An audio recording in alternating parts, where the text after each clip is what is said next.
quick breakfast ride lang. So, yun. Samahan nyo kami sa ride na to.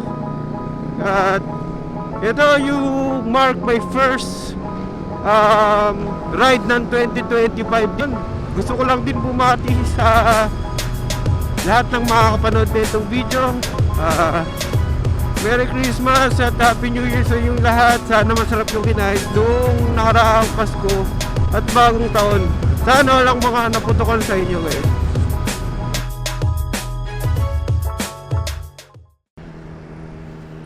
Good morning. Ko lang kung may nakikita na kayo sa camera pero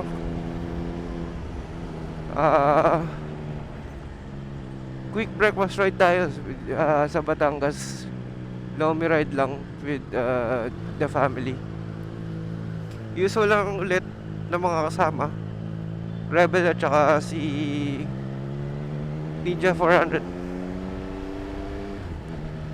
Then punta lang tayo sa meetup place and then try natin doon na tayo mag-intro kasi madilim pa eh.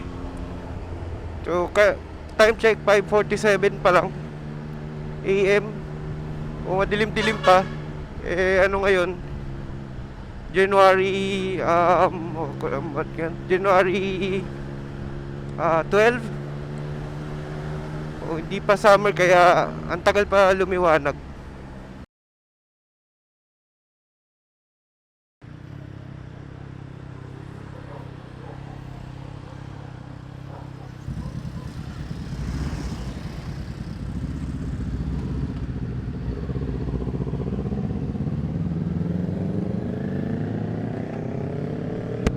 So yun nga, welcome back to another video guys.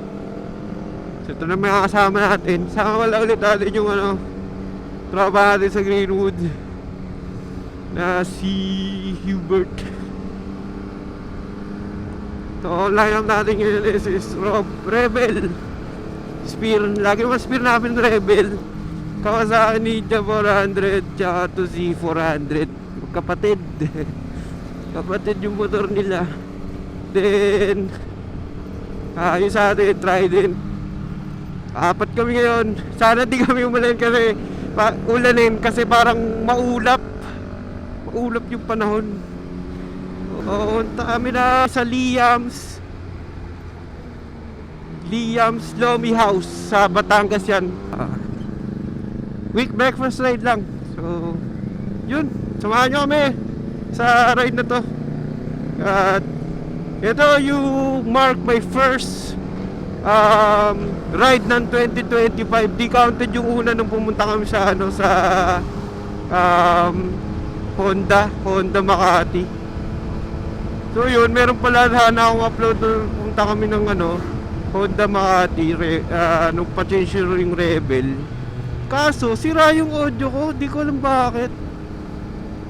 So yun, nasayang yung footage ko dun. Pero yun sana yung first upload ko ngayon 2025. Pero regardless, mas maganda yung upload natin ang unang pasok ng 2025, Liam's Lomi House. Yun, gusto ko lang din bumati sa lahat ng makakapanood na itong video. Merry Christmas at Happy New Year sa inyong lahat. Sana masarap yung kinain nyo ngayong noong nakaraang Pasko at bagong taon. Sana walang mga naputokol sa inyo guys. Ayan. Yan ulit. Honda Ninja tsaka Z400. Dito na kami sa Carmona. Di pa kami nakakalabas sa SLEX. Dire-diretso lang naman to. Tapos labas kami ng SLEX, going to highway na. Tapos nun dire-diretso na lang din yun papuntang Lipa exit. So yun, samahan nyo kami guys sa aming first breakfast ride on 2025.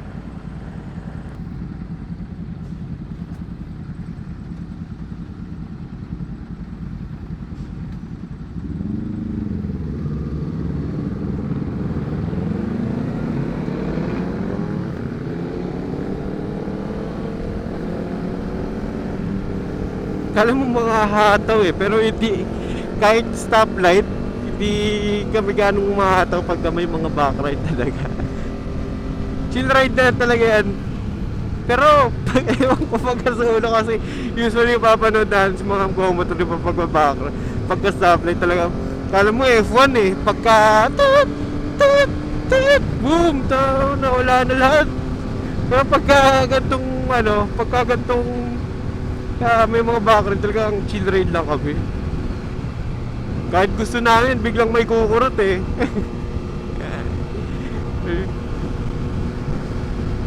Yun, sana naririnig nyo ako ng maayos kasi talaga yung shots ko nung nakaraan, sabog yung audio. Ako'y parang pumapasok yung hangin dun sa sa mic. Pero sana okay yung upload, yung video quality natin. Audio quality. Kasi video quality wala namang problema kasi DJI naman to. Maganda, tagal ko na rin gamit tong Action 4. So, hindi rin naman ako maarte sa setting. So, kung ano settings, auto, yun, ganun lang. Pero, wala mang problema sa video quality. Minsan lang talaga sa audio quality, yun tayo nagkakaproblema. Z900 in the house. Kaya gusto ni ni JC.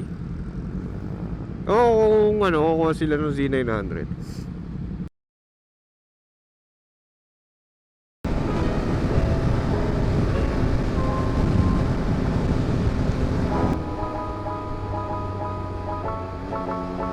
Oh, lupa yun. Ano yung nangyari sa kanila? Nasiraan?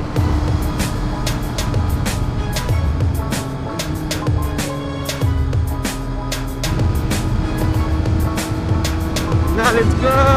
Hapitan na!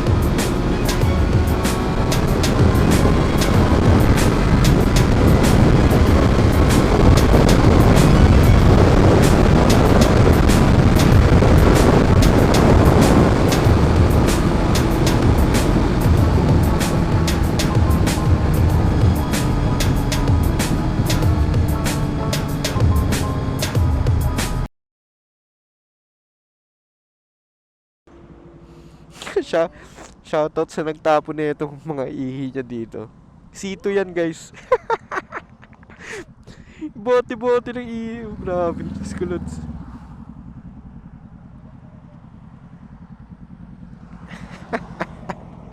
Natapakan ka pa. Hindi naman nakabote naman siya. Hindi naman siya nakabote naman yan. Grabe. Yeah. Ayun, lapit na to, lipa, Liams na kami. We're good. Ja Z4.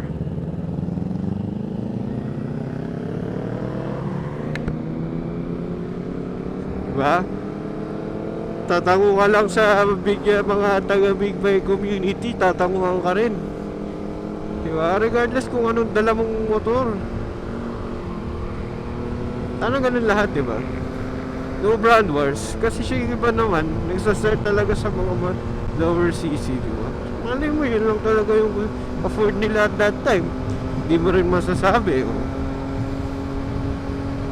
Hindi naman tayo pantay-pantay ng kakayanan bumili ng motorsiklo. Pero pare-parehas tayo ng hilig pagmamotor. Yun ang importante, diba? Oo, naalala ko na to. Dito nga rin kami dumaan nung nag-Liams kami nung dati.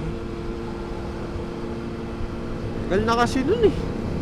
Tas wala pa akong camera nun, kaya hindi ko pa na-vlog yun. Pero may post ako sa Instagram sa nag-ride kami na yun. Titignan ko yung anong date siya.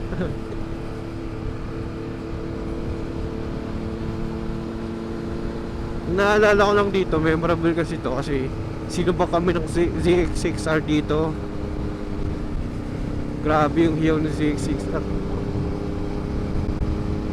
Mga hapit eh. Pala yan. Ang daming sako. Tapos kahanan kami. Sa dulo, sa kanan kami dyan.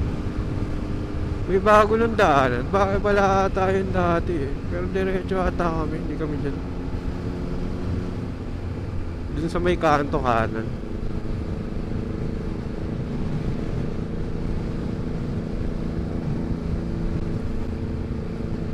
Ayun o, Lipa City proper 4.5.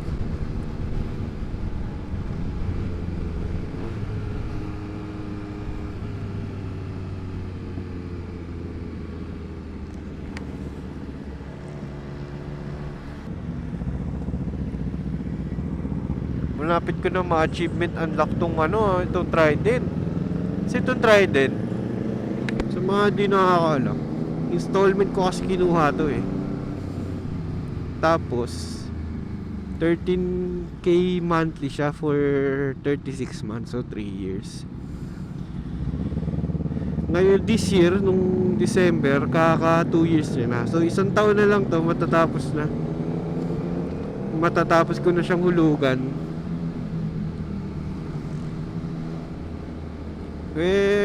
Ewan ko, consider niya sa akin yun as ano eh, as achievement, kasi matatapos ko na yung bayad sa kanya. Kaya masaya naman ako sa buong 2 years ko sa akin. Kung matapos na siya, hindi ko wala naman akong balak papalitan siya ng bagong motor. Oo. Sa akin muna itong Trident as long as ano, hindi ko rin alam kung anong gusto kong ipalit eh. Kasi parang gusto kong magpalit ng motor, adventure bike na. Eh, may ano naman go to all around ko pa tong Trident. Kaya hirap palitan na ito eh. Kaya pili ko tatagal pa sa akin tong motor na to. Baka kahit mga 5 taon.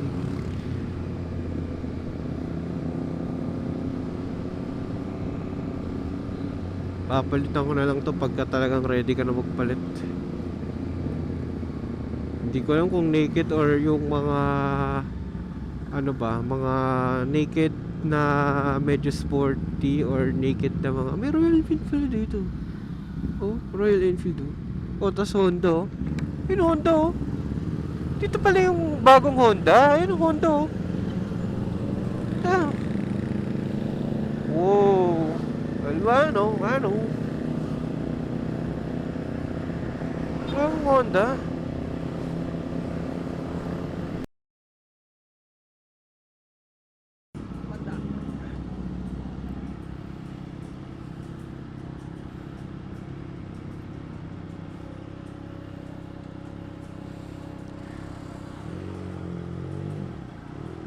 Yo, let's go.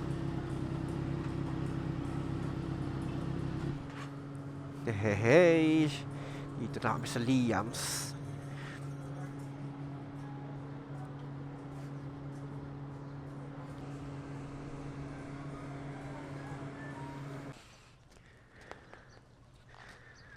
So ito yung Lag House Coffee. Yan, Lag House Cafe. So after namin mag Lomi at Chami, kape naman kami dito.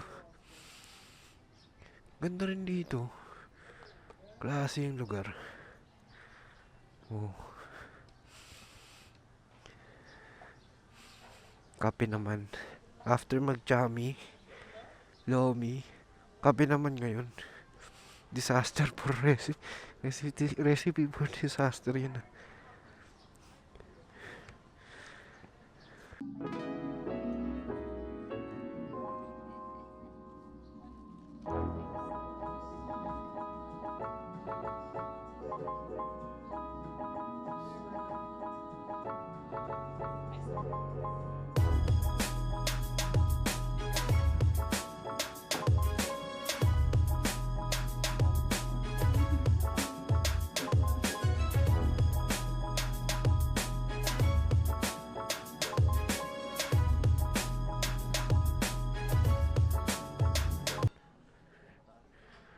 So yun guys, tapos na kaming kumain. Ay, magkape pala dito sa ano, Lag House Cafe. Ayun yung tsura ng Lag House Cafe.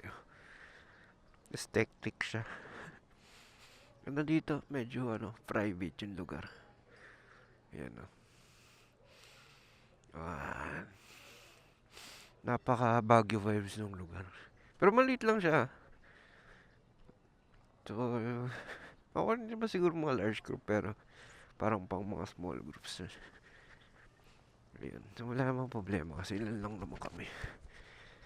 Tapos yung parking niya hindi kasama dun sa pinaka mismong lugar, kaya maluwag yung area dun. Tapos yung parking nila dito. So, ayun. Bakit lang pumunta dito sa bagong Honda eh. Meron kompleto naman sila dyan. May breakfast, may foods dyan, may coffee. Maganda siyang puntahan for breakfast, right? Yun nga lang, hindi kami dyan kumain kasi nga, ang craving namin is Lomi. Nag-crave ng Lomi. So, dito kami sa Lomi, Liam's Lomi House kumain. Then, nagkape lang kami dun sa Lagos Cafe. Pero pwede kayo dun kumain ng breakfast na talaga lahat.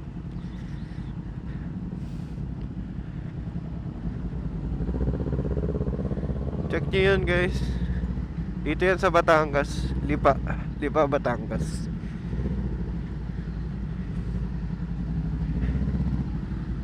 Uy!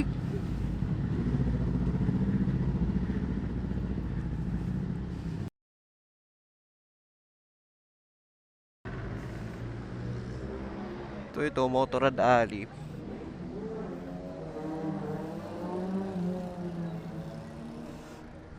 Magkakatabi sila na na parang motorcycle dealership. Honda, Kawasaki.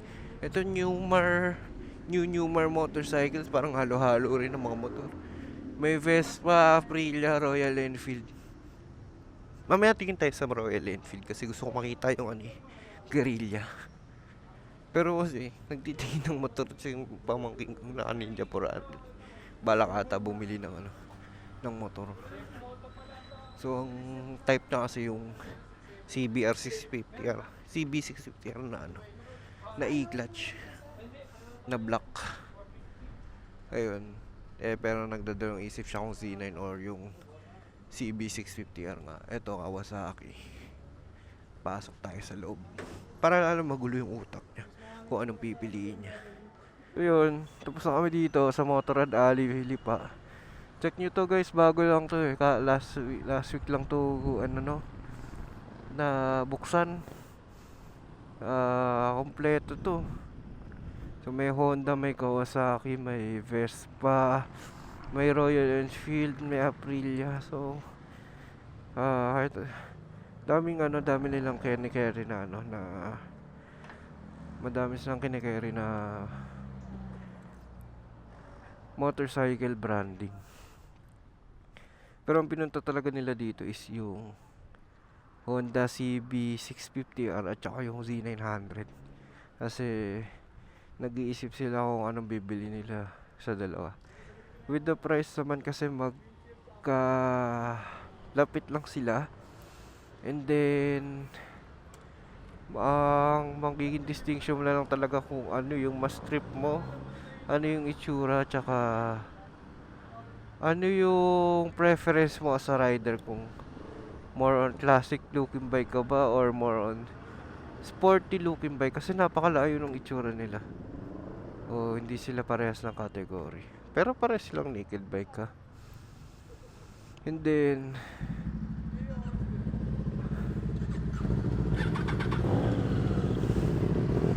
na yun,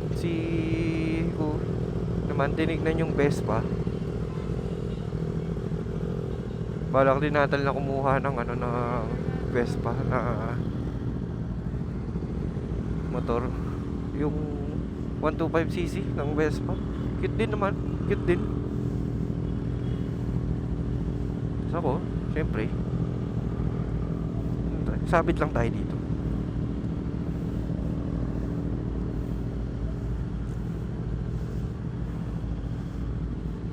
Mahal na ng mga motor ngayon, kayong CB650 R 150,000 560 plus K na. Trident is 505 ko lang nung nakuha to last 2 years eh. Tapos yung pinakamurang Trident is yung pinaka latest na release ng Trident is 521k lang. So price wise, compare mo yung Trident kay CB650R, mas mahal pa rin talaga yung CB650R, mas mura yung si Trident. Pero ewan ko kung anong matripan nila ko, kung C900 ba o yung CB650R ang kukunin nila. Gusto ko lang ulit bumati ng Merry Christmas at Happy New Year sa lahat. At salamat sa atin sa first ride natin ngayon 2025. At para sa mga tumapos ng video ito, maraming salamat sa inyo at kita-kita tayo sa next na content. Peace out, let's go!